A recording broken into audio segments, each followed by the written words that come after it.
Are you bad at working with clients? If so, I think this episode is going to be for you. My name is Rob Guillory. I'm a comic book creator, and the purpose of my channel is to encourage, inspire, and I hope give insight into the strange world of comics. Let's get into it.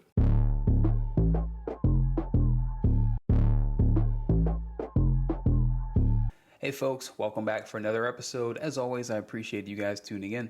So this week I want to talk about, this week's episode was inspired really by something that happened in my real life. As I've mentioned on this show before, probably too many times, I have 3 young kids, all between the ages of 8 and 13, which means that at any point in our house, at many times, our house can be in a bit of a state of disarray. There can be Legos, plushes, gym socks, toys kind of scattered about here and there. It's a work in progress.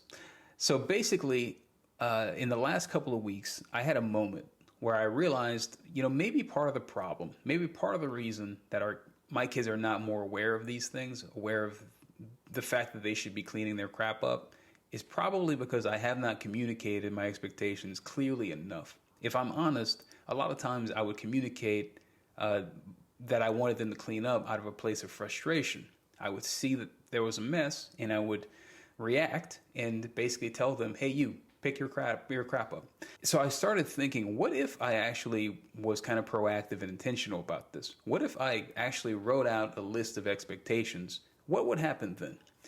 So I did that. I typed up a list, literally a list of expectations. And I just said, this is what I expect. I expect you, if you make a mess, clean up after yourself. If you see something on the floor, whether you put it there or not, I expect you to pick it up because this is our house and we want to keep our house clean.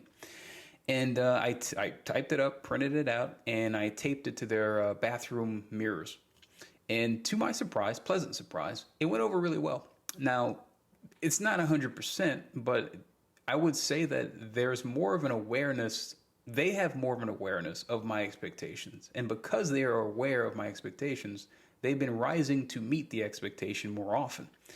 And I started thinking that we do this all the time in client work. We do this all the time in this creative enterprise. And if you're a freelance artist, and even outside of the artist industries, we do this all the time, where we have to communicate with a client, communicate with someone else what our desires are, and we have to negotiate. We have to go back and forth because they're coming to you. A client is coming to you saying, hey, we would like to hire you. And you are then having to go back and negotiate and say, well, this is what I need to perform the thing that you want me to perform. So we're constantly in this act of negotiating and advocating for ourselves.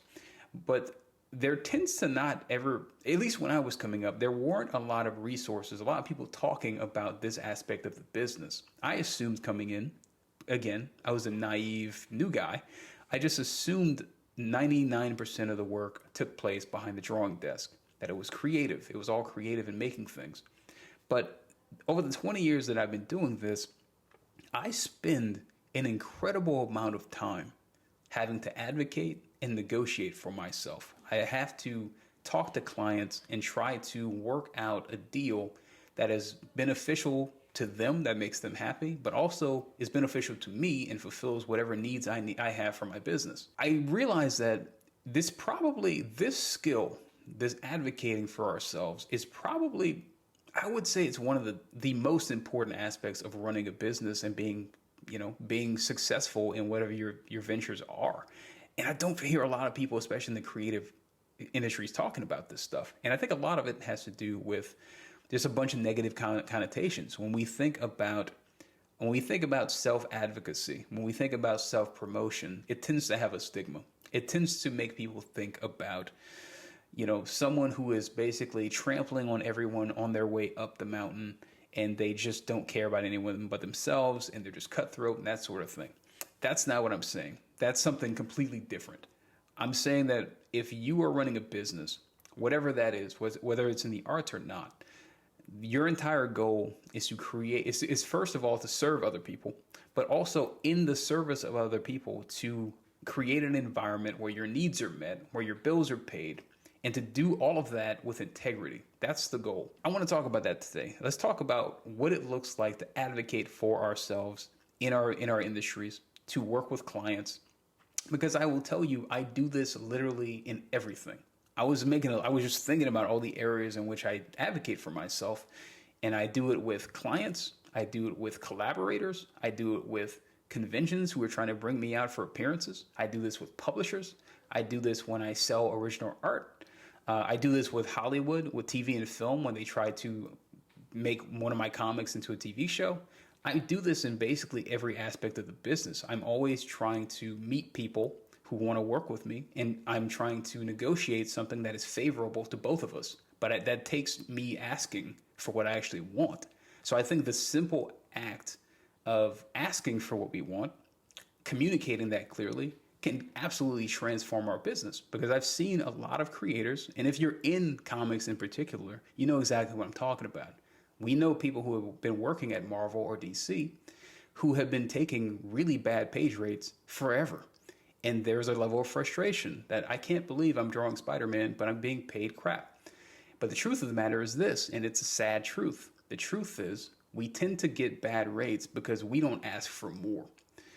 I think we need to get better at asking for what we actually want. Because the other side of not asking for what we want is resentment. We start to resent the people we work for because we're kind of being taken advantage of. But it's not the fault of the client.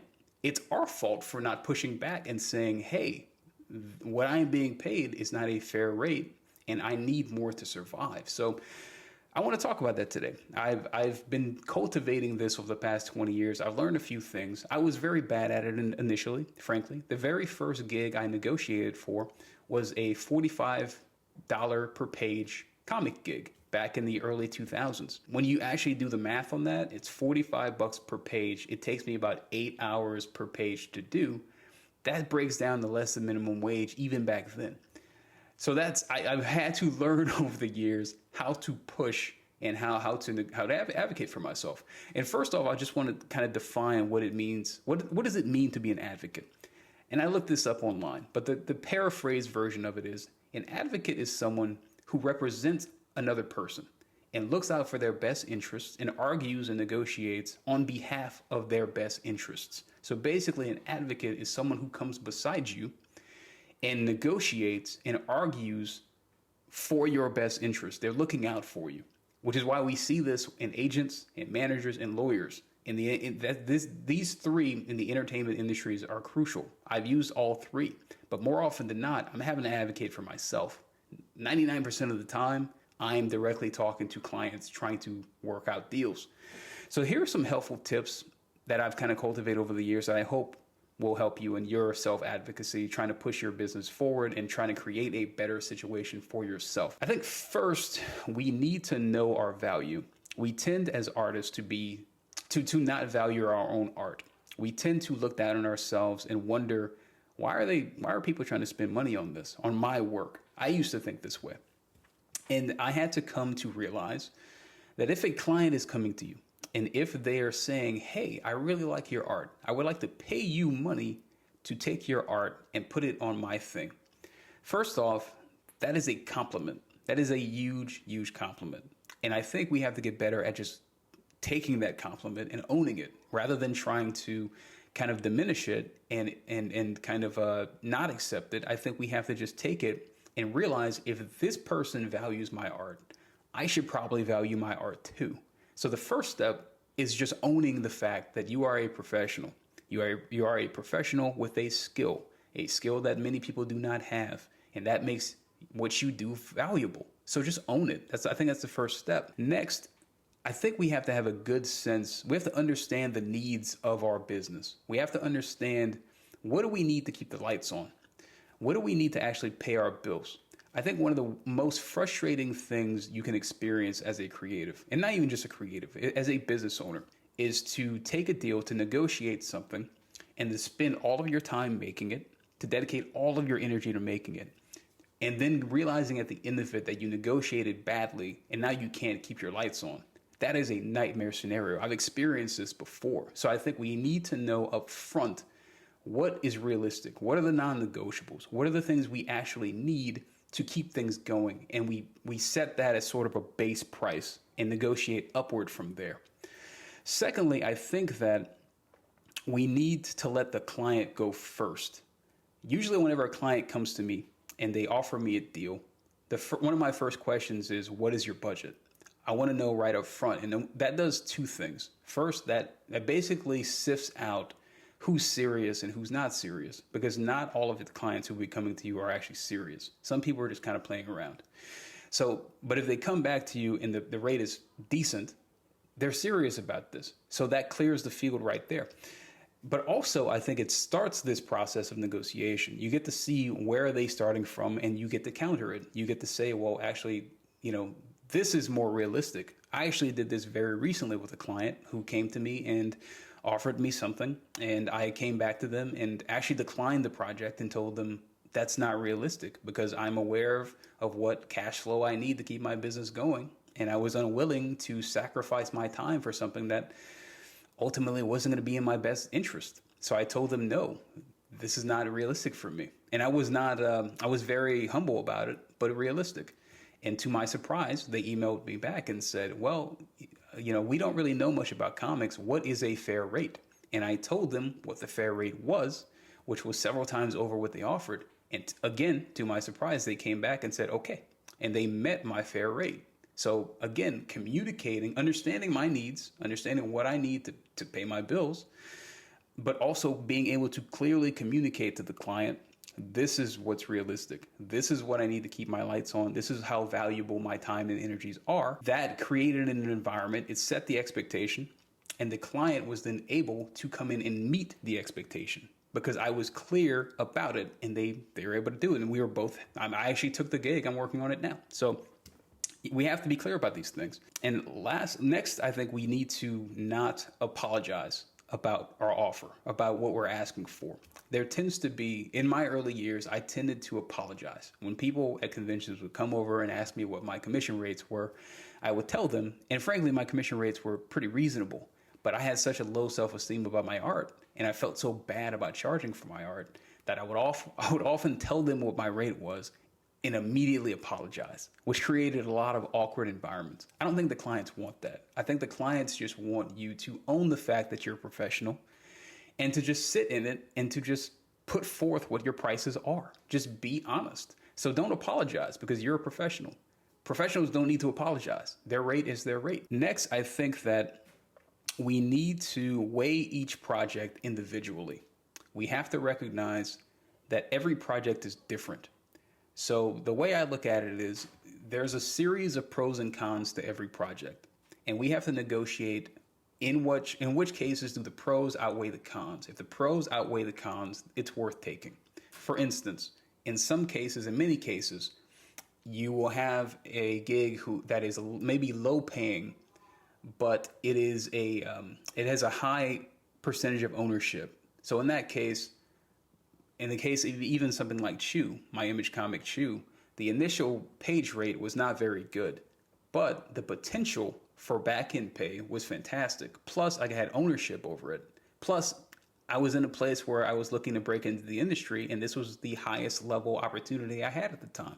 So I was able to weigh the pros and cons, and I decided to do it, and it worked in my benefit. Other projects will be maybe higher paying on the front end, but the side effect of that is on the back end, you won't get as much, and maybe you won't get any ownership, but they're paying you on the front end a higher rate. So every project we have to weigh with discernment. We have to decide what are the pros and cons that we are willing to compromise on.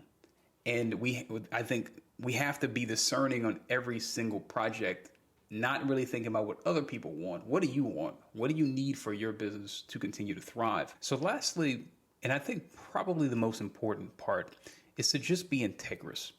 At the end of the day, your goal is not to fleece your client. Your goal is not to be a vampire sucking your client dry and getting as much from them as you possibly can. That's not the goal. The goal ultimately is to serve your client, to fulfill the service that they need, the thing that they need done, do that thing. But at the same time, you also need to meet and to make sure that you're meeting your own material needs as well.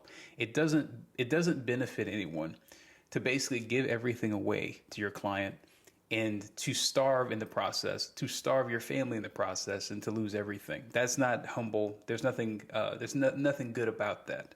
It is about a mutual relationship. It is about meeting people where they are, giving them what they need, but also in return, the exchange of value in the business setting, getting back the value for your time, your energy, and your talents.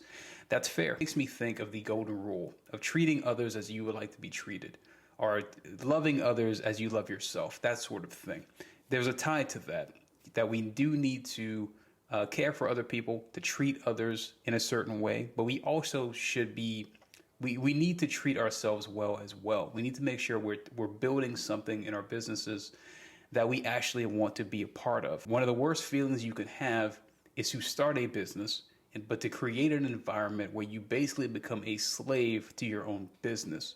That is a nightmare scenario. I've experienced this personally, where I was creating a business for myself where I was basically a slave, where I had to work crazy hours and I was struggling to make ends meet. That is a nightmare scenario. You don't want that.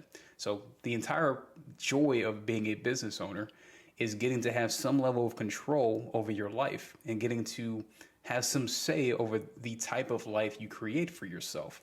So don't feel bad about pushing for these things. It's mutual. Serve your client and you will be served as well. But we have to push. We have to push these things because oftentimes the client is going to be completely happy to not pay you very much if you're willing to take it. So don't be afraid to push. But in closing, what I would like to encourage you to do is just test this thing out. If you work with clients often, the next time you get a deal that is maybe less than favorable to you, just push back a bit. Find one point of contention and just push gently and humbly. Just push back just an inch. If they offer you a rate that's here, push back and say, what about a rate that's here? This is more realistic to me. I think you'll be pleasantly surprised because I've been doing this for 20 years and 9 times out of 10, and all the times I've pushed back, I've always, they've pretty much always come back and said yes. I think people actually respect a professional who's willing to advocate for themselves and push and not settle for the base. So give it a shot. Let me know how it goes. But again, do it small. This is going to be a muscle that you're going to need to flex and build up over time like anything else. Trial and error, and you will become very good at it, I think. So let me know. I hope this was helpful to you guys. Let me know in the comments section if it was. What are your experiences with this? Have you gotten good at it? Have you never done it? If you've never advocated for yourself, please tell me. I want to know how your career is going. I'm very curious. Like, share, subscribe, all the usual YouTube stuff. I hope that you have an excellent week. Thank you again for tuning in. It's been 22 weeks we've been doing this, and the channel continues to grow, which is kind of mind-blowing. Have a great week. I'll see you next week. Bye.